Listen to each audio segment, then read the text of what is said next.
రైతు సోదరులందరికీ నమస్తే. వెల్కమ్ టు మంచివాడి యూట్యూబ్ ఛానల్. ఈ వీడియోలో కనిపిస్తున్న క్రాస్ బ్రీడ్ పొంగునూరు ఆవు ఆంధ్రప్రదేశ్ రాష్ట్రం చిత్తూరు జిల్లా పొంగునూరు మండలానికి చెందిన మోహన్ గారు అనే రైతు సోదరుడికి చెందినది. ప్రస్తుతం ఈ ఆవు 6 నెలలు ప్రెగ్నెంట్. పొంగునూరు సెమన్ వేయించడం ద్వారా ఈ ఆవు గర్భం దాల్చిందని చెప్పారు. ఎత్తు 38 ఇంచెస్ ఉందని చెప్పారు. రెండో ఈతకు సిద్ధంగా ఉంది. మోహన్ గారు ఈ ఆవుని అమ్మాలనుకుంటున్నారు. ధర 48,000 రూపాయలు చెప్తున్నారు.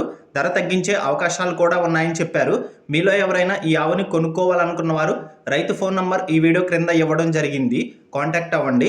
అలానే మీ దగ్గర ఉన్నటువంటి పొంగునూరు మరియు ఒంగోలు జాతి ఆవులు, ఎద్దులు, కోడిదూడలు, పందిపి ఎద్దులు, కపిల ఆవులు, సేద్యపు ఎద్దులు అమ్మకాల కోసం మన ఛానల్ని సంప్రదించండి. మన ఛానల్ని రైతులు ఎక్కువగా ఫాలో అవుతున్నారు కాబట్టి మన ఛానల్లో సేల్కు పెట్టినటువంటి పశువులు త్వరగా అమ్ముడుపోతున్నాయి. కాబట్టి రైతులు ఈ అవకాశాన్ని ఉపయోగించుకోగలరు. మరిన్ని వీడియోల కోసం మన ఛానల్ని సబ్స్క్రైబ్ చేయండి. ఈ వీడియోని లైక్ చేయండి. ధన్యవాదాలు.